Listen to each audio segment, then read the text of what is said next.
తరఫున కేంద్ర ప్రభుత్వం తరఫున హృదయపూర్వకమైనటువంటి శుభాకాంక్షలు. ఎందుకంటే తెలుగు సినీ పరిశ్రమలో అక్కినేని నాగేశ్వరరావు గారి తర్వాత మీరు పద్మవిభూషణ్ తీసుకోవడము మాకందరికీ గర్వకారణం. మీ యొక్క 45 ఏళ్ల సినీ జీవితంలో పునాది రాళ్ళు వేసుకుంటూ స్వయం కృషితో ఈరోజు ఎదుగుతూ వస్తున్నారు.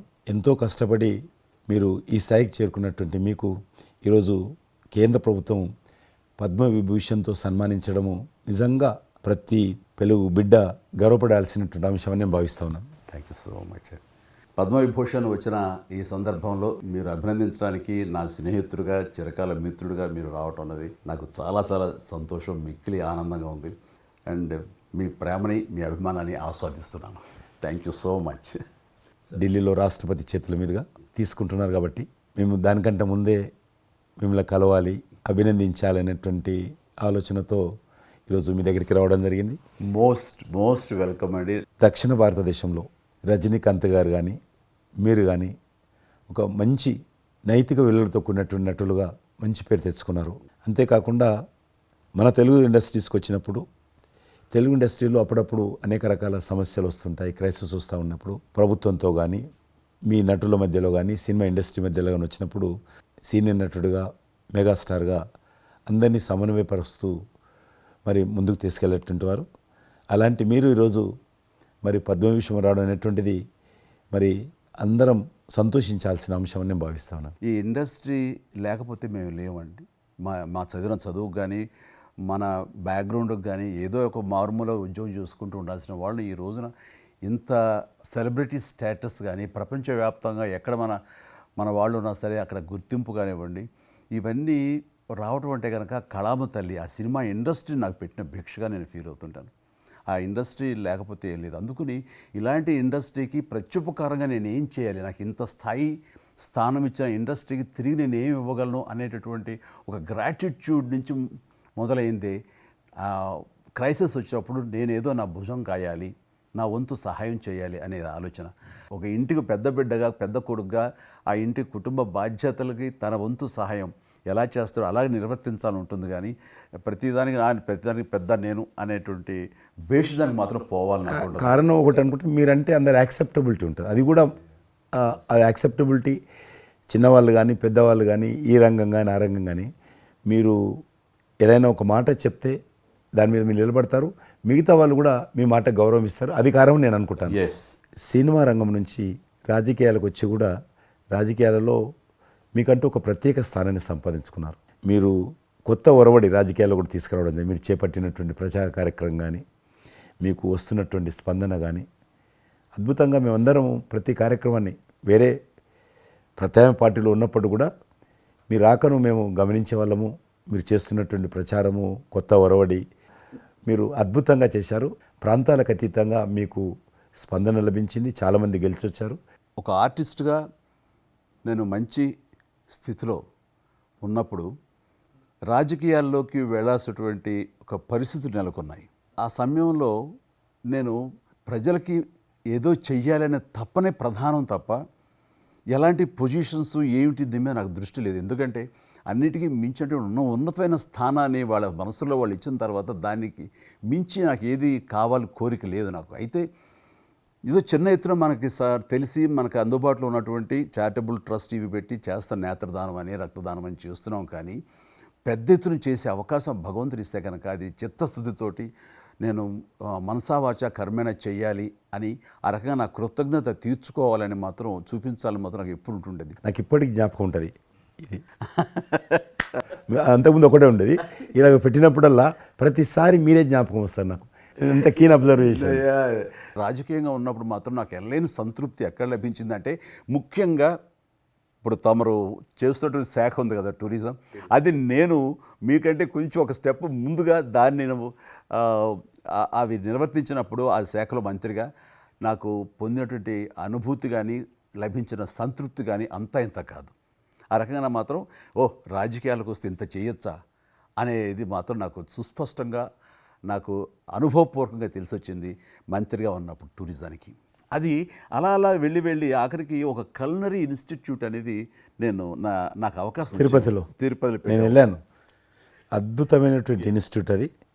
అంటే క్షమించాలి, అది ఇనిషియేట్ చేసి తీసుకురావడం వరకు నేను చేసి ఇంకా నేను ప్లానింగ్ అంతా మీరు ఉన్నప్పుడే జరిగింది. అంతా జరిగింది. రాబట్టడానికి ఎంత కృషి చేశానంటే అంతా ఇంత కాదు, అది మనకు రాకుండా పోయే పరిస్థితులు ఉన్నాయండి. ఆ టైం లోపల ఒక మినిస్టర్నా ఒక సూపర్ స్టార్నా అన్నీ పక్కన పెట్టేసి ఆ ప్లానింగ్ కమిషన్ చైర్మన్ ఉండేవారు మౌంటెక్ అహ్లూవాలియా, ఆయన దీన్ని వద్దు, మనకి ఇది వైబుల్ కాదు, ఇది ఫీజిబుల్ కాదు అంటే కనుక కాదని ఆయన గుమ్మందరికి వెళ్ళిపోయి చేతులు కట్టుకుని ఇది ఓకే చేయండి సార్, దీని ఆవశ్యకత అంతా కాదు. ఇండియాలో ఉన్నటువంటి ఎన్ని రకాల స్టేట్స్, ఎన్ని రకాల కల్చర్స్ ఉన్నాయో అన్ని రకాల వంటకాలు ఉండేటటువంటి దేశం మందే. అది నేర్పించే ఒక ఇన్స్టిట్యూషను ఈ రోజున మనకి కావాలి, అదే కల్నరీ ఇన్స్టిట్యూట్. అది మనకు వచ్చింది, దాన్ని మనం నిలబెట్టుకోవాలి. ఇది గొప్ప అవకాశం, ఎంతోమందికి ఉద్యోగం ఇవ్వటమే కాదు, మన కల్చర్ని కూడా మనం నిలబెట్టడం అవుతామంటూ ఆయనతో పోరాడి కన్విన్స్ చేసి ఓకే చేసి ఇక్కడ రాష్ట్ర ప్రభుత్వం ఆ రోజున ఉన్నట్టు రాష్ట్ర ప్రభుత్వం ఒప్పించి రేణుగుంటలో 17 ఎకరాల దాకా చేయించి ఇంకా పెట్టేస్తున్నాం, ఇంకా మనం స్టోన్ వేస్తున్నాం ఇక్కడ అని అనుకున్న సమయంలో ఈ రాష్ట్ర విభజన సమయంలో నేను రిజిగ్నేషన్ టెండర్ చేసి వచ్చింది. అయితే ఫైల్ సంతకం అన్నీ అయిపోయినాయి. దాని తర్వాత ఇమ్మీడియట్గా వచ్చిన కేంద్ర ప్రభుత్వంగా మీరు దాన్ని ఇంప్లిమెంట్ చేసి ఈరోజు రేణుగుంటలో అది మీరు చాలా అద్భుతంగా ఉన్నదండి. ఇంకా దాన్ని ఈ మధ్యలోనే 2 రోజుల క్రితం ఈ మధ్య నేను మా సెక్రటరీని పంపించాను. మళ్ళీ దాన్ని ఇంకా రిక్రూట్మెంట్ కానీ ఇంకా రీడెవలప్మెంట్ కానీ ఇంకా ఏ రకంగా డెవలప్, ఇప్పుడు ఆల్రెడీ మేము ఎస్వి యూనివర్సిటీతో టైప్ చేసుకుంటున్నాము, టీటీడీ వాళ్ళతో టైప్ చేసుకుంటున్నాము, కొన్ని స్టార్ హోటల్స్తో టైప్ చేసుకుంటున్నాము. ఆ రకంగా ఇంకా మీరు ఏదైతే ఆలోచన ఉండనో మీ ఆలోచన ప్రకారం దాన్ని ముందుకు ముందుకు తీసుకెళ్తాం. మీరు రాజకీయాలు ఉన్నా సినిమా రంగంలో ఉన్నా కూడా కల్మషం లేనటువంటి వ్యక్తి అని నేను భావిస్తాను. ఎవరిని పల్లెత్తు మాట అన్నారు, ఇంట్లో అన్నారు అనుకుంటే బయట అన్నారు అనుకుంటాను. పార్టీ పెట్టినప్పుడు కూడా ఎవరన్నా అక్కడక్కడ రాజకీయంగా అన్నా కానీ మీరు వ్యక్తిగతంగా అందరూ గౌరవిస్తారు ఈరోజు ఏ పార్టీలు ఉన్నప్పుడు కూడా. నేను అది ముందస్తుగా చూసింది మీలో కిషన్ రెడ్డి గారు. మిమ్మల్ని మనస్ఫూర్తిగా చెప్తున్నాను, అసెంబ్లీలోకి నేను అడుగుపెట్టినప్పుడు నేను కొత్తవాడిని. నా వెనకాల ఆల్రెడీ ఒకసారి ఎమ్మెల్యేగా చేసి రెండోసారి ఎమ్మెల్యేగా ఉన్న కిషన్ రెడ్డి గారు నా పక్క సీట్లో ఉండేవారు. ఇటు పక్క ఇంకొకరు జయప్రకాష్ నారాయణ గారు, ఆయన ఇటు పక్క చంద్రబాబు నాయుడు గారు, మరో పక్కేమో వైఎస్ఆర్, అందరూ ఉండేవాళ్ళు. వీళ్ళందరూ మాట్లాడుతుంటే, వీళ్ళందరూ రాజకీయ ఉద్దండులు మాట్లాడుతుంటే అందరిని చూస్తుండేవాడిని. అక్కడ నాకు వచ్చిన షాక్ ఏంటంటే, ఫస్ట్ ఒకళ్ళు దుయ్యబెట్టుకుంటూ తిట్టుకుంటూ అసలు దుర్భాషలు ఆడుకుంటూ కొట్లాడుకునే పరిస్థితి వస్తూ ఇక ఫినిష్ అయిపోయింది, ఇక ఒకళ్ళొకళ్ళు మాట్లాడుకోరు, ఇంకా వీళ్ళు దీర్ఘకాల శత్రువులు వీళ్ళు ఇంకా అనే ఫీలింగ్ వచ్చింది. ఇలా ఉంటుందా అనేది. బట్ దానికి విరుద్ధంగా నేను అసెంబ్లీ అయిపోగానే కారులో నడుచుకెళ్తుంటే ఎవరైతే ఇద్దరు తిట్టుకున్నారో ఒకరొకరు దూషించుకున్నారో వాళ్ళు భుజమే చేసుకుని ఏంది భయ్యా నువ్వు అలా అన్నా, నువ్వు అనలేదు భయ్యా, అరే నా నాయకుడు చూస్తున్నాడు అనకపోతే బాగుంటుందని ఇట్లా అంటుంటే నాకు షాక్ తిన్నాను, చాలా ఆశ్చర్యపోయేవాడిని. ఇదే ఇలా ఉంటుందా? మీ సినిమా ఫీల్డ్ కంటే ఎక్కువ నటులు ఉంటారు, మీ సినిమా ఫీల్డ్ కంటే ఎక్కువ నటులు రాజకీయాల్లో ఉంటారేమో అలాగే అనిపిస్తుంది నాకు. అక్కడ అలాంటి పరిస్థితుల్లో ఒక నిబద్ధతతోటి ఇష్యూ బేస్డ్గా మాట్లాడుతూ తను అనుకున్నవి నిర్దిష్టంగా చెప్పగలిగేటటువంటి నాయకుల్లో మిమ్మల్ని అబ్జర్వ్ చేశాను. మీరు ఎక్కడ ఎవరిని దుర్భాషలాటం నేను చూడలేదు, ఎవరిని పౌరుషంగా మాట్లాడటం చూడలేదు, ఎవరిని ఎద్దేవా చేయటం రెడిక్యూల్ చేయడం నేను చూడలేదు. మీరు ఎంతసేపు ఇష్యూ బేస్డ్గా మాట్లాడేవాళ్ళు, స్ట్రాంగ్ వాయిస్ చేసుకుని మీరు అనుకున్నది అది ఎంత కరెక్టు, ఎలా అన్యాయం జరుగుతుంది అని ఆ ప్రజలకి మద్దతుగా ప్రజల తరపున నిలబడి మాట్లాడిన నాయకుడుగానే మిమ్మల్ని చూశాను. నేను ఇప్పటికీ అలాగనే ఉన్నాను. అవును, మా పార్టీలో ఉన్న కొంతమంది కానీ బయట ఉన్నటువంటి వాళ్ళు కానీ కొంత మీడియా విలేకరులు కానీ నువ్వు ఆ రకంగా మెత్తగుంటే లాభం లేదు, ఇప్పుడు రాజకీయాలలో నువ్వు కూడా పరుషంగా మాట్లాడాలి, వ్యక్తులను చాలా గట్టిగా మాట్లాడాలి అంటారు. కానీ నేను అదే అంటాను, నేను ఇప్పుడు మారలేను, నాకు అవసరం కూడా లేదు, నేను ఇలానే ఉంటాను. నేను గతంలో ఏ రకమైనటువంటి వాజ్పేయి గారు, లాల్ కృష్ణ అద్వానీ గారు, మా తెలంగాణలో మా వి రామారావు గారు, వెంకయ్యనాయుడు గారు, దత్తాత్రేయ, ఇదంతా నాకు నేర్పారు వాళ్ళు. నేను చిన్నగా ఉన్నప్పుడు నా చేయి పట్టుకొని నడిపారు వాళ్ళు. కాబట్టి నేను ఏ రోజు కూడా చిన్న పొరపాటు చేయకూడదు అనేటువంటి దాంట్లో ఉన్నాను. నేను ఎప్పుడన్నా రాస్తారోకో చేసేవాళ్ళం. రాస్తారోకే మాకు వి రామారావు గారని సిక్కిం గవర్నర్ ఉండే ఎమ్మెల్సీ, ఆయన వెంటనే ఫోన్ చేసేవాడు. నువ్వు ఎక్కడన్నా పోతున్నప్పుడు ఎవరన్నా రాస్తారోకే చేస్తే ఒక 2-3 గంటలు ట్రాఫిక్ జామ్ అయితే నీకెంత బాధ అవుతుంది? కాబట్టి నువ్వు రాజకీయ నాయకుడు అయినంత మాత్రాన రోడ్డు ఆపేసి ప్రజలను ఇబ్బంది పెడితే ప్రజలకు మేలు చేయాలనుకుంటున్నావా, ప్రజలు ఇబ్బంది పెట్టాలనుకుంటున్నావా? ఈ రకంగా ప్రశ్నించేవాడు. నేను ఎవరైనా ముఖ్యమంత్రులది దిష్టిబొమ్మ తగలబెడితే ముఖ్యమంత్రి తగలబెట్టొద్దు, కావాలంటే గవర్నమెంట్ తగలబెట్టు, వ్యక్తి ఆ రకం చిన్న చిన్న విషయాలు నాకు ఫ్యాంటాస్టిక్ సార్. ఈ రోజుల్లో ఎంతమంది ఇలా ఆలోచించే నాయకులు ఉన్నారు, ఎంతమంది స్టేట్స్మెన్లు ఈ రకమైన సలహా ఆ తర్వాత వచ్చే యంగ్ నాయకులకి సలహా ఇచ్చేవాళ్ళు ఉన్నారు. అవన్నీ కరువడిపోతున్నాయి. ఇవన్నీ కూడా చరిత్రలో జరిగేవంట అనే స్థితిలాగా ఉంది మీలాంటి వాళ్ళు లేకపోతే కనుక. ఈరోజు మనము స్వాతంత్రం వచ్చి 75 సంవత్సరాలైంది. ఈ 75 సంవత్సరాల్లో మనం అనేక రకాలుగా అభివృద్ధి చేసుకున్నాము, ప్రాజెక్టులు కట్టుకున్నాము, ముందుకెళ్ళాము, కొంత మెరుగైనటువంటి పరిస్థితి వచ్చింది. కానీ మన తర్వాత వచ్చినటువంటి స్వాతంత్రం వచ్చినటువంటి దేశాలు కూడా డెవలప్డ్ కంట్రీగా ఎమర్జ్ అయినాయి.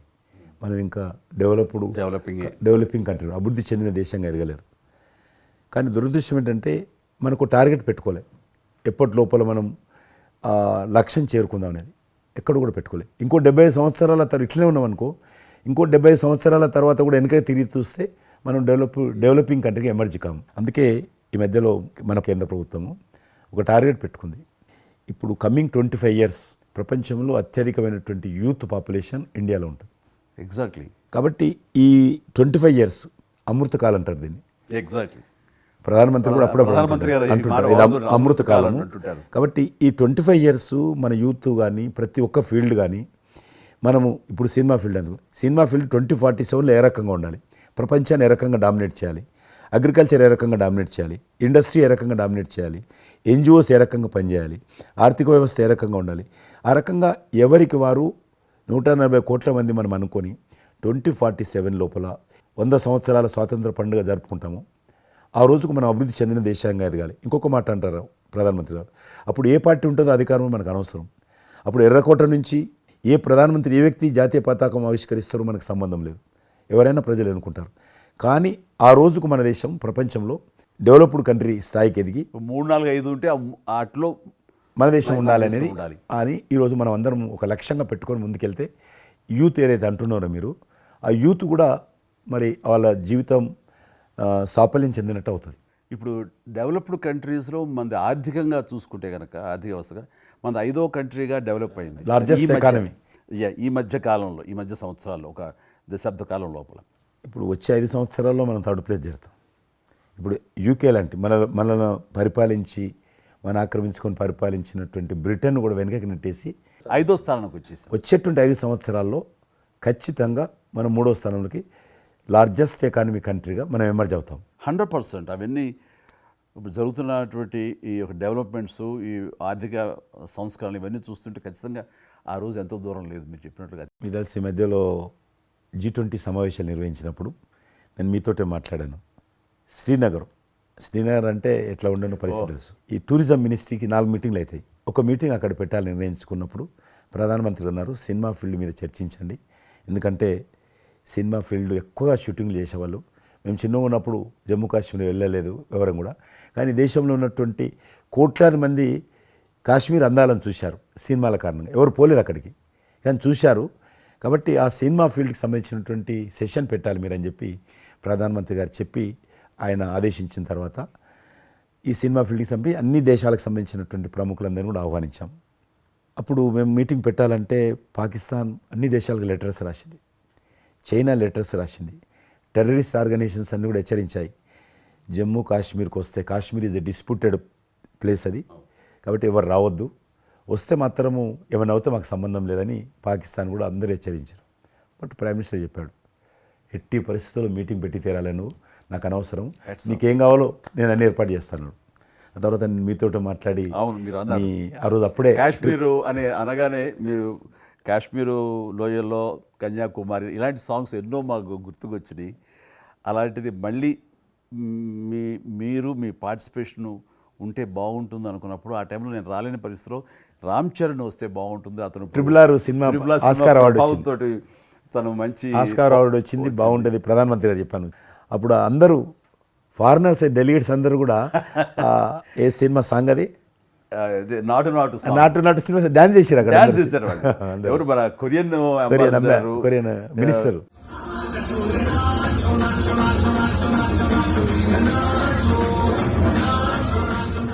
అలాగే ఇంకొక జర్మన్ అంబాసిడర్స్ చాలా మంది కింద మీరు చూసింది కొద్ది మందిని, కింద చాలా మంది చేశారు పాట పెట్టి చేసినప్పుడు. సో ఇప్పుడు మీకు మనవి చేస్తున్నాను, లాస్ట్ 2023లో ఇప్పుడు ఆ ఆర్టికల్ 370 తెలియించిన తర్వాత 23 కానీ 22 కానీ ఆల్మోస్ట్ మోర్ దెన్ 300 పిక్చర్స్ అవి మరి ఓటీటీ సినిమాలు కావచ్చు, టీవీ సీరియల్స్ కావచ్చు, మన సినిమాలు కావచ్చు, కొన్ని బయట దేశాలకు సంబంధించినటువంటి సినిమాలు కూడా ఆల్మోస్ట్ 300 పిక్చర్స్ షూటింగ్ జరిగాయి అక్కడ లాస్ట్ 2 ఇయర్స్లో. మళ్ళీ తిరిగి మీ ప్రభావంతో ఆయన నరేంద్ర మోడీ గారి చొరవతోటి ఇలాగా G20 కల్చర్ ముఖ్యంగా టూరిజం సంబంధించి సినిమాలను ఎంకరేజ్ చేస్తూ మీరు తీసుకున్న చొరవ, అందులో రామ్ చరణ్కి మీరు ఇచ్చేటువంటి ప్రాధాన్యత ఇవన్నీ కలిపినప్పుడు ఫస్ట్ నా వైఫ్ తన ఫ్రెండ్స్ తోటి ఎక్కడికి వెళదాం ఈ హాలిడే అంటే వాళ్ళ ఫ్రెండ్స్ అందరు కలిపి కాశ్మీర్కి వెళ్ళారు. అన్నిటికీ మించి మన భారత జాతీయ జెండా ఆడుతున్నారు. మీకు తెలుసలేదు, మా పార్టీ తరఫున మాకు మురళీ మనోహర్ జోషి గారు ఉండేవారు, పార్టీ అధ్యక్షుడు అద్వానీ గారి తర్వాత. ఆయన కన్యాకుమారి నుంచి కాశ్మీర్ వరకు యాత్ర తీసాము. ఏంటో తెలుసా డిమాండ్? అక్కడ శ్రీనగర్లో జాతీయ పతాకం ఎగరడం, దానికోసం ఉద్యమం. చూడండి, ఒక జెండా ఎగరడం కోసం. ఆడికి మిలిటరీ మధ్యలో, పోలీస్ ఫైరింగ్ల మధ్యలో ఒక జెండా, మేము జమ్మూ కాశ్మీర్ కానీ ఆపేశారు మమ్మల్ని. అక్కడ నుంచి విమానం, మిలిటరీ విమానంలో తీసుకుపోయి ఆయన ఒక్కరిని అక్కడ జెండా ఎగిరినట్టు చేసి మళ్ళీ తీసుకొచ్చారు. దల్ లేక్ అని ఉంది అక్కడ, ఉన్నది కదా. మొన్న 15th ఆగస్ట్, ఇంతకుముందు 15th ఆగస్ట్ ఏదైతే మనము 70 సంవత్సరాల పండుగ జరుపుకున్నాము, 50,000 మంది అమ్మాయిలు, అబ్బాయిలు, స్కూల్ పిల్లలు అందరూ చేతులలో 3 రంగుల పతాకాలు పట్టుకొని దల్ లేక్ చుట్టూ ఊరేగింపు చేశారు. అది మార్పు.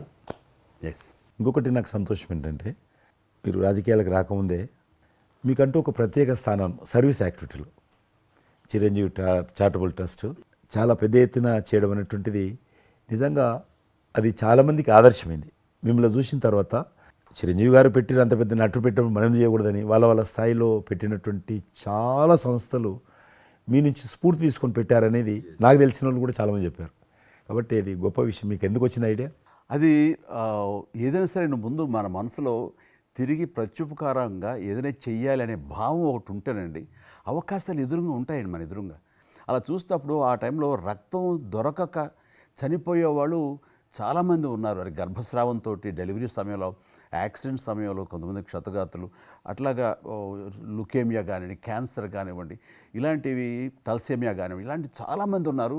ఇంతమంది జనాభా ఉన్న ఈ దేశంలో రక్తం ఇచ్చేవాళ్ళు లేకుండా పోయారు. ఎందుకంటే రక్తం అనేది ల్యాబుల్లో తయారు చేసేది కాదు, ఒక మనిషి మరొక మనిషికి దానం ఇస్తేనే జరిగేది.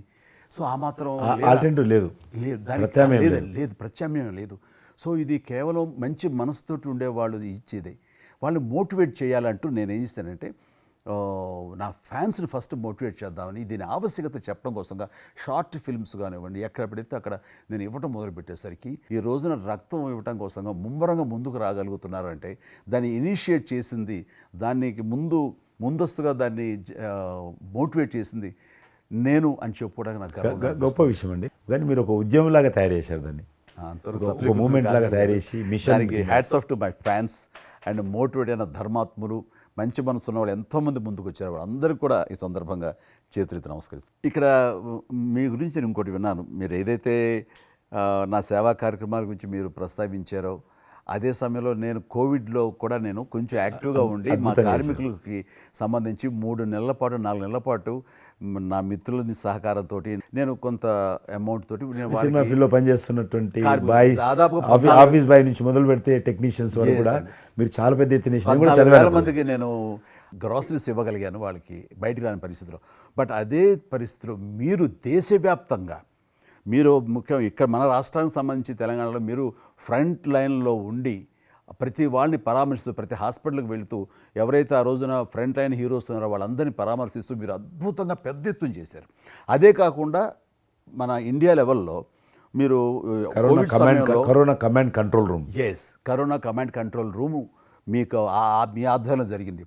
అప్పుడు మీరు చేసిన సేవల గురించి దేశం ప్రస్తావించారు. అంటే అప్పుడు నోడల్ మినిస్ట్రీ, హోమ్ మినిస్ట్రీ ఉండింది. ఏమైనా డైరెక్షన్స్ దేశానికి ఇవ్వాలన్నా, రాష్ట్ర ప్రభుత్వాలకు ఇవ్వాలన్నా, లాక్డౌన్ ఎక్కడ పెట్టాలి, ఎక్కడ పెట్టకూడదు, ఎప్పుడు పెట్టాలా, లాక్డౌన్లో ఏ స్థాయికి వెళ్ళాలా, అన్నీ కూడా హోమ్ మినిస్ట్రీ ఇచ్చేది. నేను అప్పుడు హోమ్ మినిస్ట్రీలో ఉన్నాను. ప్రజలకు రోజువారీ అవసరమైనటువంటి 24 మినిస్ట్రీస్, 3 జాయింట్ సెక్రటరీస్ ఒక్కొక్క మినిస్ట్రీ నుంచి 8 గంటల చొప్పున హోల్ నైట్ టు డే 24/7 ఆ బ్యాచ్ కరోనా కంట్రోల్ రూమ్లో కూర్చోవాలి. ఆ రకం కూర్చున్నప్పుడు దానికి యాజ్ ఎ మినిస్టర్గా నన్ను ఇన్ఛార్జ్ పెట్టారు ప్రధానమంత్రి గారు, అమిత్ షా గారు. చాలా అద్భుతంగా నేను కూడా ఆల్మోస్ట్ 1.5 మంత్ ఆఫీసులోనే పడుకున్నాను. మిలిటరీ విమానాలలో ఆక్సిజన్ పంపించాను, మీకు తెలుసు మిలిటరీ విమానాలు. చాలా ఒక విమానం ఢిల్లీ నుంచి ఆక్సిజన్ తీసుకొని వస్తే గ్రీన్ ఛానల్ ద్వారా హైదరాబాద్ సికింద్రాబాద్ స్టేషన్ వచ్చేంత వరకు కూడా ఎక్కడ ఆగకపోయేది. అంత నెట్వర్క్ గ్రీన్ ఛానల్ అంటారు. ఆ రకంగా విమానాల ద్వారా నేను గాంధీ హాస్పిటల్కి ఆల్మోస్ట్ 12 సార్లు పోయాను లోపలికి. ఎవరైతే వెంటిలేటర్ మీద పేషెంట్స్ ఉంటారో నేను బుక్ ఒకటి ప్రింట్ చేశాను. వెంటిలేటర్ మీద పేషెంట్ దగ్గరికి వెళ్ళి దగ్గరగా మాట్లాడాను. దేవుడి మీద భారం ఇచ్చి తిరిగాను. ఆ రకంగా ఎందుకు వెళ్ళానంటే ఏదో పబ్లిసిటీ కోసం కాదు. డాక్టర్లు పనిచేస్తున్నారు, ఆడ నర్సులు పనిచేస్తున్నారు, మోరల్ సపోర్ట్ ఇవ్వడం కోసం. ఆడ శానిటేషన్ సిబ్బంది పనిచేస్తారు, క్లీన్ చేయడం. వాళ్ళు పనిచేస్తున్నప్పుడు మనం వాళ్ళని గాలికి వదిలేసి మీరు పని చేయండి, మేము రాజకీయ నాయకులము, మేము ఇళ్ళల్లో ఉంటాము, మేము రాము అని కూడా దాన్ని బట్టి నేను లోకల్గా ప్రజాప్రతినిధిని, ఎంపీని అని చెప్పి మా ఇంట్లో భయపడుతున్నా, అందరూ భయపడుతున్నా. ప్రెస్ వాళ్ళందరూ వచ్చేవాళ్ళు. ప్రెస్ వాళ్ళందరినీ గేట్ కాడ బయట మెయిన్ గేట్ కాడ ఆపాడు. ఇక నేను పోయేవాడిని, మొత్తం చూసేవాడిని. ఆ సూపరింటెండెంట్ కూడా నాతో పాటు లోపలికి వచ్చేవాడు ధైర్యం చేసి నేను వెళ్ళినప్పుడు. ఆ రకంగా పూజారులు ఉంటారు దేవాలయాలలో. పూజారులు కూడా చాలా పేదవాళ్ళు ఉంటారు, మీకు తెలుసు. వాళ్ళకు దేవాలయాన్ని క్లోజ్ అయినాయి కదా, ఆ టైంలో పూజారులందరికీ గ్రాసరీస్ పంపించడము, మీలాంటి వాళ్ళ దగ్గర పెద్దవాళ్ళ దగ్గర సాయం తీసుకొని మా కార్యకర్తలకు పంపించడము, పోలీస్ స్టేషన్లో పోలీసుకు పంపించడము, హోంగార్డ్స్ పంపించడము. ఈ రకంగా నేను కూడా కొద్దిగా గొప్ప చేశాను. ఇక్కడ మా వాళ్ళతోటి కలిసి నా కాన్స్టిట్యున్సీ చూసి ఈవెన్ నా పార్టీలో ఉన్నటువంటి నాకు పనిచేసినటువంటి పేద కుటుంబాల కార్యకర్తలకు కూడా గ్రాసరీస్ పంపించాను నేను. ఆ రకంగా కూడా వర్కౌట్ చేశాను. మీ కుటుంబంలో కూడా చాలామంది మీకు బంధువులు సినిమాలు వచ్చారు. అందులో ఇద్దరు ప్రముఖంగా మీ అబ్బాయి చరణ్ గారు కావచ్చు, మీ సోదరుడు పవన్ కళ్యాణ్ గారు కావచ్చు. వాళ్ళిద్దరిట్లో మీకు నచ్చిన సినిమా ఏముంటుంది? పవన్ కళ్యాణ్ సినిమాల్లో నాకు తొలి ప్రేమ ఒకటి చాలా ఇష్టం, బద్రీ ఇష్టం, అలాగే జల్సా అనే ఇంకో సినిమా, అత్తారింటి దారేదైతే చాలా నేను చూశాను. అది అవి తను చేసినవి సినిమాలైనా అన్నీ కూడాను అద్భుతమైన సినిమాలే, 1-2 తప్ప. అండ్ చరణ్ రెండో సినిమా మగధీర నభూత నా భవిష్యత్. మీరు అసెంబ్లీలో నాకు వచ్చి చెప్పారు, ఏది మగధీర రిలీజ్ అయిన రోజు ఉన్నారు మీరు, జ్ఞాపకం ఉందో లేదు మీకు? కరెక్టే కదా, మీరు షేర్ చేశారు. చాలా బాగా నడుస్తుంది మా అబ్బాయిది, మంచి అదే టైంలో మీరు అసెంబ్లీలో కూడా చెప్పారు మాకు, మామూలుగా మాట్లాడుతున్నారు, మగధీర చాలా అద్భుతంగా వచ్చింది చిరంజీవి అని. మీరు ఎంత సంతోషపడిపోయారో. మీకు రాజకీయంగా మీ తదనంతరం లేదా మీతో పాటు మీ బంధుగణంలో కానీ మీ బంధువులో కానీ మీరు ఎంకరేజ్ చేసిన మీ శిష్య వర్గంలో కానీ ఎవరైనా ఉన్నారా? అంటే నేను మా కుటుంబం నుంచి ఎవరిని ప్రోత్సహించలేను. ఎవరన్నా ఇష్టం ఉంటే వాళ్ళు రావాలి ఫ్యూచర్లో, నేను ప్రోత్సహించలే ఎవరిని కూడా. నాకు పార్టీలో గ్రూప్ అంటూ లేదు. అందరూ పార్టీ కార్యకర్తలందరూ నా గ్రూపే, పార్టీయే నా జెండా. ఆ రకంగా నేను ఎవరిని వ్యక్తిగతంగా నా మనిషిని ప్రోత్సహించుకోవడము, లేకపోతే మా కుటుంబ సభ్యులను ప్రోత్సహించడం అనేటువంటిది, ఎవరైనా రాజకీయాలు అంటే వాళ్ళ స్వేచ్ఛ, మనం బలవంతంగా తీసుకొచ్చి నిలబెట్టారు అనేది నేను జనరల్ కూడా అనుకోలేదు ఇప్పటివరకు అయితే. ఈ ఫ్యూచర్ ఏమైతే చెప్పలేను ఇప్పటికైతే. మీరు ఒక గ్రూపు, నా కార్యకర్తలు నా గ్రూప్ అని మీరు అంటే నాకు ఒక విజువల్, ఒక ఫోటోగ్రాఫ్ గుర్తుకొస్తుంది. మీరు వైట్ హౌస్ ముందు మీరు కొంతమంది కార్యకర్తలు అలా ఉన్నారు, కానీ వాళ్ళు నిశ్చితంగా చూస్తే నరేంద్ర మోడీ గారు ఉన్నారు ఆ టైం లోపల. మీకు అప్పటి నుంచి కూడా నరేంద్ర మోడీ గారితో సత్సంబంధాలు ఉండేవా? అద్వానీ గారు ప్రెసిడెంట్ ఉన్నప్పుడు 1994లో నేను అప్పుడు యూత్ వింగ్లో పనిచేస్తున్నాను. American council of young political leaders, అది యుఎస్ గవర్నమెంట్ ఏజెన్సీ. వాళ్ళు ఏం చేసేవాళ్ళంటే కొన్ని ముఖ్యమైనటువంటి దేశాల నుంచి అప్పుడప్పుడు యూత్ డెలిగేషన్, పొలిటికల్ పార్టీకి సంబంధించినటువంటి యూత్ డెలిగేషన్, యంగ్ లీడర్స్ అంటారు, యంగ్ లీడర్స్ని పిలిచి మా దేశం ఏ రకంగా అభివృద్ధి చెందుతుందో మీరందరూ చూసి మీరు మీ దేశాల్లో మాకు దేశం గురించి ప్రచారం చేయాలి, వాళ్ళ కాన్సెప్ట్ అది. అద్వానీ గారు ముగ్గురిని సెలెక్ట్ చేశారు. నన్ను సెలెక్ట్ చేసి నన్ను హైదరాబాద్ నుంచి, తెలంగాణ ఉమ్మడి రాష్ట్రం ఆంధ్రప్రదేశ్ నుంచి, కర్ణాటక నుంచి అనంతకుమార్ అని చనిపోయారు, మినిస్టర్ ఉండేవారు, సివిల్ అవియేషన్ మినిస్టర్ ఉండేవాడు, కల్చర్ మినిస్టర్, ఆయన చనిపోయారు మధ్యలోనే. అక్కడ గుజరాత్లో ఆర్గనీ పార్టీకి సెక్రటరీ ఉండేవాడు నరేంద్ర మోడీ గారు, అప్పుడు మినిస్టర్ కాదు ఇంకా మా ముగ్గురిని సెలెక్ట్ చేసి ఢిల్లీకి పిలిచాడు. పిలిచి ఇట్లా మీరు పార్టీ తరఫున పోవాలి అని చెప్పి, నన్ను కూడా నువ్వు పోవాలన్నప్పుడు నాకు పాస్పోర్ట్ లేదు, నాకు చాలా చిన్న ఏజీ, ఫ్లైట్లో మొదటిసారి పోయినా నేను. తొందర రమ్మంటే మా పార్టీ ఫ్లైట్ టికెట్ ఇస్తే పోయాను. మాట్లాడినాక వారు చెప్పారు మీరు ముగ్గురు అని కూర్చున్నాక ఇంటి ముందోటి కటింగ్ షాప్ ఉంది. నరేంద్ర మోడీ గారి గడ్డ ఉంది, నాకు గడ్డ ఉంది చిన్నోని. మీరు ఇద్దరు క్లీన్ షేవింగ్ చేసుకురా ఉన్నాడు. నరేంద్ర మోడీ ఇంటి మా అమ్మ పోయిన క్లీన్ నాకు చూపించాలండి మళ్ళీ వచ్చి మళ్ళీ పోయి క్లీన్ షేవింగ్ చేసుకొని నరేంద్ర మోడీ గారు మేము ఇద్దరం ఎందుకనంటే అయినా మీరు పార్టీ రిప్రజెంట్ చేయడం లేదు, మీరు ఇండియాని రిప్రజెంట్ చేస్తున్నారు, టైంకి రావాలా, టైం పోవాలని చెప్పి మమ్మల్ని పంపించిన తర్వాత నరేంద్ర మోడీ గారు మీరు చూడండి ఆ ఫోటోలో ఆయన సంఖ్య ఒక బ్యాగ్ ఉంటుంది. ఆ బ్యాగులో పుస్తకము పెన్ ఉంటుంది. మేము రాజులాగా పుస్తకం లేదు, పెన్ లేదు, మేము పోతుంటే అందులో భాగంగానే వైట్ హౌస్ లోపల రాణించేవాళ్ళు చాలా దూరంకి వెళ్ళి, కానీ చూపించేవాళ్ళు బయట ఉండే కొంత అమెరికా ఇది వైట్ హౌస్ అక్కడ కనిపిస్తుంది, అందులో అది ప్రెసిడెంట్ రూము, ఇక్కడ కనిపిస్తుంది కిచెను, ఇది కాన్ఫరెన్స్ హాలు. బయట నుంచి అందరు చెప్పేటోళ్ళు చాలామంది ఉండేవాళ్ళు. అదే నేను చూస్తాను. గైడర్స్ టూరిస్ట్ గైడ్స్ ఉంటారు కదా, వాళ్ళు చాలామంది అక్కడ పోతే చెప్పేవాళ్ళు. ఆ రకంగా అక్కడ దిగినటువంటి ఫోటో అది. ఎందుకు రిలీజ్ చేశానంటే ప్రధానమంత్రి గారు అయిన తర్వాత నాకు ఫోన్ చేశాడు, కిషన్ ఏమన్నా మీ దగ్గర ఫోటోలు ఉన్నాయా? ఆయన దగ్గర లేవు పాపం. ఓకే, నాకు ఫోన్ చేశాడు. నేను ఎమ్మెల్యే క్వార్టర్స్లో అవన్నీ ఫోటోలు తీసినాక ఇంత కట్ట ఉండే కానీ అన్నీ అంటుకొని ఒకటి మనకు తెలియదు కదా, మొత్తం పాడిపోయినాయి. 8 ఫోటోలు దొరికినాయి. అందులో ఏదో ఒకటి దొరికింది బోటు థమ్స్అప్ తాగుతూ. అప్పుడు థమ్స్అప్ తాగొద్దని కూడా తెలియదు, ఇది మల్టీనేషనల్ కంపెనీ అటువంటి ఏం లేదు అప్పుడు. బోట్ నడిపిస్తున్న ఫోటో ఇవన్నీ కూడా కొన్ని దొరికితే పంపించాను. ఆయన ఏ వైట్ హౌస్ ముందు అయితే నేను ఫోటో దిగాను గేట్ కాడ, ఈరోజు అదే వైట్ హౌస్ ఆహ్వానం మేరకు వైట్ హౌస్ లోపలికి వెళ్తున్నానని ఆ ఫోటో రిలీజ్ చేశాడు. Excellent experience. ప్రైమ్ మినిస్టర్ ఆ ఫోటో అప్పుడు బయటకు వచ్చింది. ఆ ఫోటో బయటకు వచ్చింది. ఆ రోజు ప్రైమ్ మినిస్టర్ గారు అయిన తర్వాత అమెరికాకి వెళ్తున్న రోజు రిలీజ్ చేసిన ఫోటో అది. మీరు మాకు ఒక మాట ఇచ్చారు, మీరు మన ఆఫీస్ ఏదైతుందో టూరిజం ఆఫీసు ఢిల్లీలో నేను వస్తాను, మన ఇద్దరం ఒకసారి ఎందామని అన్నారు. కానీ మీ ఒత్తిడి కారణంగా మన ఒత్తిడి కారణంగా జరగలేదు. ఇంకా అది రేపు ఎలక్షన్స్ తర్వాత మళ్ళీ అది చెప్పలేము కాబట్టి అది నేను చెప్తున్నాను, మీరు అక్కడే ఉంటాను, వస్తాను. అది కాకుండా మీరు నాకు ఇంకా జ్ఞాపకం ఆఫీస్లో ఉన్నప్పుడు నాకు గర్వం ఫీల్ అవుతాను. ఎందుకంటే మీరు పెట్టిపోయినటువంటి ఫోటోలు ఇండియాకి సంబంధించినటువంటి టూరిజం డెస్టినేషన్ యొక్క ఫోటోస్ ఏవైతున్నాయో అవి ఇంకా ఆ రకంగానే ఉన్నాయి. నేను అడిగాను ఎవరు పెట్టారంటే చిరంజీవి గారు పెట్టారంటారు. డ్రైవర్ కూడా మీకైతే డ్రైవర్ ఉండను, అతను ఇప్పుడు నా దగ్గర ఉన్నాడు, రణధీర్. మీకు నా చెప్తుంటాడు, సార్ మై చిరంజీవి సాబ్ కभी मैं ही साहब ड्राइवर मैं ही चलाता उनका गाड़ी दिल्ली में आज आपको मैं चला रहा हूं साहब అంటాడు. ఇంకా ఉన్నాడు పాపం. చాలా సీనియర్ అండి అతను, చాలా మంచోడు. మన ఉమ్మడి ఆంధ్రప్రదేశ్ ఉన్నప్పుడు మనం ఇండియాలోనే మనమే ఆరోగ్యశ్రీని ప్రారంభించామన్నది నాకు తెలిసినటువంటి వాస్తవం. ఆ తర్వాత మిగతా రాష్ట్రాలు కూడా వ్యాపించింది అనేది చాలా ఇది. అలాంటి ఆరోగ్యశ్రీకి కిషన్ రెడ్డి గారే ఆద్యులు అంకురార్పణ చేసిన వాడు అని బయట బాగా వెనుకడు ఉంది. ఆ తర్వాత ప్రభుత్వాలు పికప్ చేసాయి. అది ఎందుకు, ఎలాగా, అది మీరు ఎట్లా ఇనిషియేట్ చేశారు ఆరోగ్యశ్రీ అనేది? 2004 నేను ఎమ్మెల్యే అయినప్పుడు పేరున్న మందకృష్ణ మాదిక్ గారు, ఆయన వాళ్ళకు సంబంధించినటువంటి ఎస్సీ వర్గీకరణ మీద పోరాటం చేస్తూనే సామాజిక సమస్యల మీద కూడా పోరాటం చేసేవారు. దివ్యాంగులకు పెన్షన్ పెంచాలని ఆయన తిరుగుతున్నప్పుడు ఈ అనేక జిల్లాలలో గుండె జబ్బులు ఉన్నటువంటి పిల్లలు జన్మించేవాళ్ళు. వాళ్ళకు ఆ రోజు ఒక ఆపరేషన్ చేయాలంటే 10 లక్షలు, 12 లక్షలు, 13 లక్షలు అయ్యేది. పేదవాళ్ళకి అది అవకాశం ఉండేది కాదు.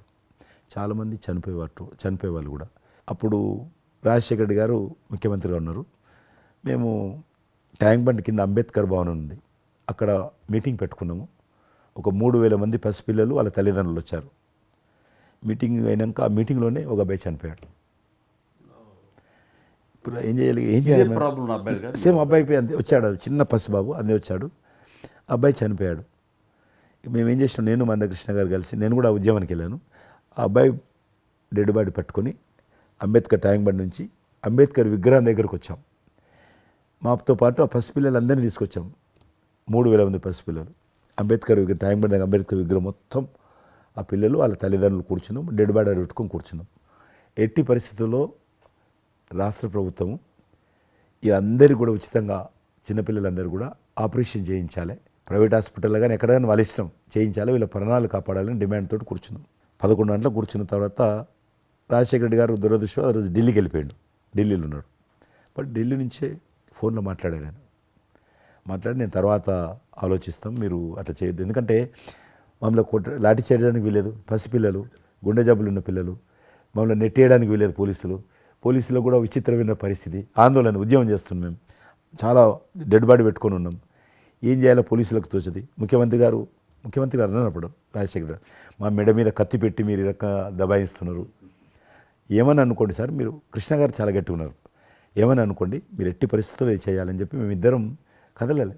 రాత్రి ఆల్మోస్ట్ 10 o'clock మళ్ళీ ముఖ్యమంత్రి గారు ఫోన్ చేసి, మీరు మాట చెప్పడం కాదు, ఆర్డర్ రావాలను, వీళ్ళందరికీ ఫస్ట్ మేము రాష్ట్ర ప్రభుత్వం తరఫున గుండె జబ్బులు ఉన్నటువంటి పిల్లలందరికీ ఎంత డబ్బైనా ఖర్చు అయినా సరే మేము ఆపరేషన్ చేయిస్తానని చెప్పి ఢిల్లీ నుంచి మాట ఇచ్చి ఆర్డర్ తీసి మా చేతులు పెట్టినాక మేము పిల్లలందరినీ తీసుకొని వెళ్ళిపోయినాం, ఫస్ట్ పిల్లలు వాళ్ళ తల్లిదండ్రులు.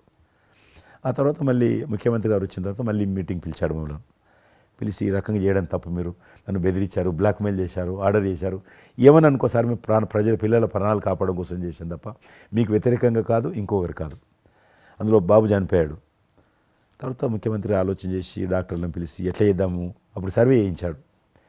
వాళ్ళు గ్రామ పంచాయతీలో సర్వే చేస్తే 2 లక్షల మంది పిల్లలు ఉన్నారు ఒక్క ఆంధ్రప్రదేశ్లోనే. ఉభయ రాష్ట్రాల్లో గుండెకు జబ్బు హోల్ ఉండి పుట్టినటువంటి వాళ్ళు 2 లక్షల మంది పిల్లలు ఉన్నారు. ఇంతమందికి నేను ఎట్లా చేస్తా అది ఇదని మళ్ళీ సర్వే వచ్చిన తర్వాత వెరిఫికేషన్ వచ్చిన లిస్ట్ తీశాడు, అంచనా వచ్చిన తర్వాత అప్పుడు ఆయన ఇన్సూరెన్స్ ఏదైనా చేద్దామా అని, ఆయన డాక్టర్ కదా ఒరిజినల్గా, ఆయన డాక్టర్ వృత్తి, చదువుకున్నది MBBS అయినా, ఆయనకి ఈ విషయం బాగా తెలుసు కాబట్టి ఏం చేద్దామని ఆలోచన చేసి అప్పుడు ఇన్సూరెన్స్ పథకం ఆ పిల్లల కారణంగా, గుండె జబ్బులు ఉన్నటువంటి పిల్లల కారణంగా ఆ 2 లక్షల మందికి పిల్లలు ఇన్సూరెన్స్ చేయాలన్న వచ్చినటువంటి ఆలోచనే ఈ ఆరోగ్యశ్రీ పథకం. అలా మీరు ఇనిషియేట్ చేసినటువంటి ఈ ఆరోగ్యశ్రీ కానివ్వండి, ఇది నిజంగా ఇలాంటి సామాజిక స్పృహ అనేది రాజకీయంగా ఆలోచిస్తే వచ్చేది కాదండి. ఇది మానవతా విలువలతోటి, మానవత్వంతో ఆలోచించారు కాబట్టి ఈ రోజున అది సఫలీకృతం కాగలిగింది. భారతదేశంలోనే అది ఒక అందరూ ఆచరించేటువంటి గొప్ప పథకం అయింది. అది ఎంతమంది లబ్ధి పొందుతారో వాళ్ళందరూ బ్లెస్సింగ్స్ మీకు ఉండాలి. అసెంబ్లీలో ఉండగా నాకు ఒక రిప్రజెంటేషన్ ఇచ్చారు. ఈ హోమ్ గార్డ్స్ గురించి మీరు తీసుకున్న శ్రద్ధ ఆహ్వానించిన మీరు పడ్డ తపన కానీ అంతా ఇంత కాదు. అండ్ అది మీరు ఈ రోజున వాళ్ళకి ఏదైనా లబ్ధి చేకూరిందంటే దానికి కూడా నాంది పలికిన వాళ్ళు కిషన్ రెడ్డి గారు. 3,000 జీతం ఉండేది సార్ వాళ్ళకు, కుటుంబము. వాళ్ళు 12 గంటలు, 13 గంటలు, 14 గంటలు, ఇప్పుడు ట్రాఫిక్ చేస్తుంటారు కదా, వాళ్ళు 12 గంటలు దుమ్ము ధూళి ఎండలో వాళ్ళు ఇట్లా ఏలు పెడితే మొత్తం మన చేయి నల్లగా అవుతుంది, అంత మట్టి కాలుష్యంతో ఉంటారు వాళ్ళు. రోజు వాళ్ళు ఇచ్చే బట్టలు తెల్ల షర్ట్ వేసుకోవాలి, వాళ్ళు కాకి ప్యాంట్ వేసుకోవాలి. ఉదయం వేసుకునే షర్టు 2 గంటలలో కలర్ మారిపోతుంది. మనం ఇచ్చేటువంటి 3,000 రూపాయలు అలా డ్రెస్ ఉతకడానికే సరిపోతుండే. అందుకే కిషన్ రెడ్డి గారు మీరంటే ఎందుకు గౌరవం అంటే, మీరు రాజకీయ లబ్ధి గురించి ఎప్పుడు చూసేవాళ్ళు కాదు, మీ కాన్స్టిట్యున్సీకే పరిమితమైన మీరు ఎప్పుడు కాదు, విస్తృతంగా అందరికీ లబ్ధి చేకూరే విధంగా తీసుకున్నారు. కాబట్టి అలాంటి మీకు ఆ బలం, మీ వాయిస్కి ఆ స్ట్రెంగ్త్ అలాగా, ఎందుకంటే మీ ఆశయంలో ప్యూరిటీ ఉంది, మీ ఆశయంలో చిత్తశుద్ధి ఉంది మీ ఆచరణలో. కాబట్టి మీలాంటి నాయకుల వల్లనే అవుతుంది ఏదైనా సరే. జనవరి 22 నాడు నేను టీవీలో చూశాను, మీరు అయోధ్యలో రామమందిర నిర్మాణంలో మీ దగ్గర కెమెరాలు పెట్టడము, మీరు కామెంట్ చెప్పడము, మిమ్మల్ని పిలవడము, మీరు పోవడము, మీరు ఆ రోజు టీవీలో దేశమంతా అన్ని టీవీలు మాట్లాడాయి. మీకు మీరు ఏ రకంగా ఫీల్ అనిపించింది మీకు? అది హనుమాన్ని ప్రార్థించే ఆయన మా కులదైవంగా చూసిన మాకు రామచంద్రుడు ఆ నామమే మాకు ఒక రకమైన గొప్ప స్ఫూర్తి మాకు. అలాంటి రాముడు మమ్మల్ని ఆహ్వానించినట్టుగా అనిపించిందండి. అది అక్కడ 500 సంవత్సరాలుగా ఎన్నో అక్కడ ఉన్నటువంటి ప్రాబ్లం అనేది అది సునాయాసంగా చేయటం అన్నది అది ఆయన వల్లనే అయ్యింది, నరేంద్ర మోడీ గారు తలుచుకోబట్టి అయ్యింది అనేది. అలాంటి దానికి మేము ఆహ్వానించబడటం అనేది అది మేము చేసుకున్న అదృష్టం, మా పుణ్యం. చాలామంది అందరము భయపడ్డాం ఏమైపోతుందో, దేశంలో గొడవలు అయితే మత కళాలు జరుగుతుందేమో. కానీ అదృశ్యం ఏంటంటే ముస్లింలు కూడా చాలామంది సానుకూలంగా. ఇక్కడ నేను ఒక విషయం చెప్పాలి. నేను రామ మందిరం నుంచి నా హోటల్ ఉంది అక్కడ, ఆ హోటల్కి వెళ్ళడానికి నేను కారు హైర్ చేసుకున్నాను మా ఫ్యామిలీ. అది ముస్లిం డ్రైవర్. సో ఈ రోజున ఇంత కాంట్రవర్షియల్ ఈ ప్లేస్లో ఈ రోజున టెంపుల్ కట్టడంపై మీరందరూ ఎక్కడో కొంత అసంతృప్తితో ఉండుంటారు కదంటే. కాదండి, ఈ రోజు నుంచి మా టెన్షన్ రిలీవ్ అయిపోయింది, కరెక్ట్, మేము చాలా రక్షణతో ఉన్నాం అన్న ఫీలింగ్ ఉంది. ఎంత హిందూ కాన్వర్జేషన్ అండి. ఇక్కడ 144 సెక్షన్ ప్రివేల్ అవుతూ ఏ రోజున ఏం గొడవలు జరుగుతాయి, ఎక్కడి నుంచి ఏ ఘర్షణలు జరుగుతాయి, స్కూల్కి వెళ్ళి మా బిడ్డలు వస్తారా వెళ్తారా అనే టెన్షన్లో ఉండేవాళ్ళం మేమంతా. అండ్ అలాంటి ఘర్షణలో వాళ్ళు ముస్లిమ్సా లేకపోతే హిందూసా అని ఏం చూడరు కదండి, ఎవరు అందరూ సఫరర్సే. అలాంటి పరిస్థితులు ఇప్పుడు నెలకొన్న సమయంలో ఎలాంటి గొడవలు లేకుండా ముందు ఒక నిర్ణయం తీసేసుకున్నారు. ఎస్, రామ మందిరం వెల్ కట్టేసారు, అయిపోయింది. ఇక్కడి నుంచి లిఫ్ట్ చేసేసారు 144 సెక్షన్, ఇంకేం లేదు, అన్నీ సజావుగా సాగిపోతాయంటే మాకు సెక్యూర్డ్ ఫీలింగ్ వచ్చింది, మా బిడ్డలకు రక్షణగా ఉంది, మాకు ఇంకేమీ కాదన్న భరోసా వచ్చింది మాకు. వీఆర్ సో హ్యాపీ అని ఒక ముస్లిం సోదరుడు అన్నారు. ఇప్పుడు అదే మీరు ప్రస్తావిస్తున్నారు. ఇప్పుడు చాలామంది ముస్లిమ్స్ వెళ్తున్నారు చూడడానికి, దర్శనం చేసుకోవడానికి. ఒక అమ్మాయి అయితే బాంబే నుంచి నడుచుకుంటూ వచ్చింది, 22nd చేరుకుంది అక్కడ అమ్మాయి. ఓకే, నేను ఉన్నాను వెనకనే ధైర్యాన్ని ఇచ్చేటువంటి మన ప్రధాని గారు, ఈ భారత ప్రభుత్వం ఇవన్నీ కలిపి దోహదపడ్డాయి.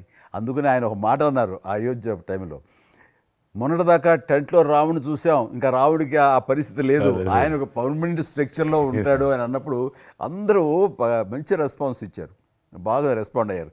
అట్లాగా ఈ రోజున ఆయన తీసుకున్న ప్రతి కార్యక్రమం కూడాను ఒక మత సామరస్యాన్ని సూచిస్తుంది. దానికి నేను ఒక్క విషయం కూడా చెప్తాను, మీరు చెప్పారు కదా, నేను ఎలక్షన్ ప్రచారానికి 2019లో కానీ అంత ముందుగానే వెళ్ళేవాడిని. డిఫరెంట్ రీజన్స్ మా పార్టీకి సంబంధించి కావచ్చు, ఇతరత్ర కావచ్చు. మేము వెళ్తున్నప్పుడు ముస్లిం సమాజాన్ని బస్తీలు కూడా వస్తాయి కొన్ని. మేము ఎంత మైకులు పెట్టుకొని డ్రమ్ కొట్టుకుంటూ పోయినా కూడా ఒక్కరు కూడా బయటకు వచ్చేవాళ్ళు కాదు.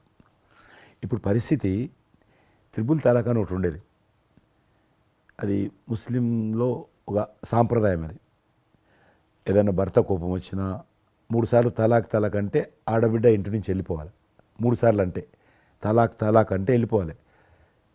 అయితే దాన్ని మోడీ గారు త్రిపుల్ తలాక్ సిస్టాన్ని చట్టం చేసి ఇది చేయడానికి వీల్లేదు, ముస్లిం మహిళలకు కూడా హక్కులు ఉంటాయి అని చెప్పి ఆయన చేశాడు. అప్పుడు కూడా చాలామంది భయపెట్టించారు, మత కళాలు జరుగుతాయి, అట్లా వేయొద్దు, నువ్వు ముస్లిం పర్సనల్ విషయాల్లో మీరు జోక్యం చేసుకుంటున్నారంటే ఆయన చాలా వివరంగా చెప్పాడు. ఈరోజు నువ్వు ఒక భర్తగా నీ భార్యకు తలాక్ అని ఇచ్చేసి పంపించేస్తున్నావు. రేపు నువ్వు తండ్రి అవుతావు, తండ్రి అయిన తర్వాత కూడా మీ అల్లుడు నీ కూతురుకు తలాక్ తాగని విడాకులు ఇచ్చి పంపిస్తే అప్పుడు నువ్వు ఎంత బాధపడతావు? కాబట్టి ఏ తండ్రి అయినా సరే అట్లా ఉంటుంది. కాబట్టి ఇది ఈ రకమైనటువంటి ఉండకూడదని చెప్పి ఆయన త్రిపుల్ తలాక్ రద్దు చేస్తే, నేను ప్రచారానికి వెళ్తున్నప్పుడు అంతకుముందు బయటకు వచ్చేవాళ్ళు కాదు. ఉదాహరణకు నేను ఇట్లా పోతున్నాను అనుకోని, రోడ్డు రథం మీద నేను పోతుంటే ఇటు సైడ్ నుంచి ఒక ముస్లిం అన్న భార్యను కూర్చుని పెట్టుకొని మోటార్ సైకిల్ మీద నడుపుకుంటూ వచ్చేవాడు. ఇప్పుడు ఏం చేస్తున్నంటే భర్తకు చూడకుండా ఎన్నుకున్నటువంటి భార్య పరద లేపి ఇట్లా నాకు ఊపుతున్నచ్చి, ఇది నేనే సాక్ష్యం, అంత మార్పు వచ్చింది. కట్టన్స్ ఓపెన్ చేసి బస్తీలలో ఇండ్ల ముందుకు వెళ్తుంటే ముస్లిం ఆడబిడ్డలు వచ్చి, మాతృమూర్తులు వచ్చి, తల్లులు వచ్చి చేతులు ఊపుతున్నారంటే నిజంగా సంతోషం. అంటే ఆడబిడ్డలో 10 కోట్ల మంది ముస్లిం ఆడబిడ్డలు ఉంటారు ఈ దేశంలో, కానీ అది రావడంతో వాళ్ళకు ఒక ధైర్యం వచ్చింది, వ్యతిరేకత లేకుండా, ఏ ప్రొటెస్ట్ లేదు. అదే ఫస్ట్ ఆఫ్ ఆల్ విజయం. కాబట్టి ఈరోజు ఆ రకంగా మీరు చెప్పిన దాన్ని బట్టి వాతావరణం మార్పు వచ్చింది. ఈరోజు మత కళాలు లేవు, కర్ఫ్యూలు లేవు. హైదరాబాద్లో ఎన్ని గొడవలు జరుగుతుండే, ఒక్క గొడవ లేదు ఎక్కడ. బాంబేలో, యూపీలో ఎక్కడ చూసినా మత కళాలు ఉండేది. ఈరోజు ఆల్మోస్ట్ 98% కమ్యూనల్ క్లాసెస్ అయిపోయినాయి. ఎక్కడ కూడా కర్ఫ్యూ అనో లేదు. దేశంలో ఎక్కడో దగ్గర కొన్ని నగరాలలో కర్ఫ్యూ ఉంటుండేది, కొన్ని నగరాల్లో మత కళాలు జరుగుతుండేది. ఎక్కడో ఒక దగ్గర యూపీలోను, మధ్యప్రదేశ్లోను, మహారాష్ట్రను, ఇప్పుడు బీహార్లోను ఎక్కడ లేదు. ఈవెన్ జమ్మూ కాశ్మీర్ లాంటి రాష్ట్రంలో కూడా 144 సెక్షన్ లేనటువంటి పరిస్థితి ఉన్నది. మీరు వేయించాలంటే అద్భుతంగా ఉన్నమాట. అది నరేంద్ర మోడీ గారు చాలా విజనరీగా ఆ రకంగా చేశారు. చాలా సంతోషం కృష్ణరెడ్డి గారు, మీరు నన్ను అభినందించడానికి అవార్డు తీసుకుంటున్న సమయంలో ఆ పురస్కరించుకుని మీరు వచ్చినందుకు, నన్ను అభినందించినందుకు ధన్యవాదాలు తెలియజేస్తూ, మీతో ఇంతసేపు సంభాషించడంలో ఎన్నెన్నో విషయాలు తెలుసుకున్నాను, నాకు అనుభవపూర్వకంగా తెలిసి మీతో పంచుకున్నాను. అండ్ మీలాంటి నాయకులు రావాలి, ఉండాలి, మరి ఎంతోమందికి ఇన్స్పిరేషన్గా ఉండాలి. మీ ఆశయాలు, మీ ఆచరణలు, మీ సమస్య పరిష్కార మార్గాలు, అలాగే మీ నాయకుల యొక్క ఆయన ఆశయాలు, ఆయన యొక్క మార్గదర్శకంగా మీ ముందుండి మిమ్మల్ని ముందు నడిపించే విధంగా, తద్వారా అందరూ కలిసి భారతదేశాన్ని మీరు చెప్తున్నట్టుగా అభివృద్ధి చెందిన దేశాల్లో ఒక దేశంగా పెట్టే స్థితికి మనం వెళ్ళాలనే ఆశాభావం మీ అందరితో పాటు నాకు ఉంది. అండ్ మరొకసారి మీకు ధన్యవాదాలు. తప్పకుండా మీరు జీవితంలో ఇంకా మరెన్నో మెట్లెక్కాలి, ఇంకా మీకు మంచి భవిష్యత్తు ఉంది. ఇటు సినిమా రంగానికి సేవ చేయాలి, అటు సమాజంలో కూడా సేవ చేసేటువంటి అనేక రకాల, సమాజం అంటే ఒక రాజకీయాలే కాదు, అనేక రకాలుగా మీరు చేస్తూ ఉన్నారు ఇప్పటికీ. కాబట్టి రేపు భగవంతుడు ఏం చేస్తారు ఎవరి చేతుల్లో లేదు. కాబట్టి మీరు నిండా నూరేళ్ళు ఉండి ఈ దేశానికి, ఈ ప్రజలకు సేవ చేయాలని నేను మనస్ఫూర్తిగా కోరుకుంటూ, మరొకసారి పద్మవిభూషణ్ అందుకుంటున్న సందర్భంగా మీరు నా హృదయపూర్వకమైనటువంటి శుభాకాంక్షలు. Thank you. అలాగే మీకు ఈ ఎన్నికలు విజయవంతం కావాలని మనస్ఫూర్తిగా కోరుకుంటూ, ఖచ్చితంగా మీరు మళ్ళీ ఏ మినిస్ట్రీలో ఉంటారో, ఎక్కడ ఉంటారో అనేది నాకు మన చేతుల్లో లేదు. తెలుస్తుంది. అండ్ వచ్చి మిమ్మల్ని అలా కలుస్తాను నేచర్ మాట ప్రకారం. ఆల్ ద వెరీ బెస్ట్ అండి. Good luck.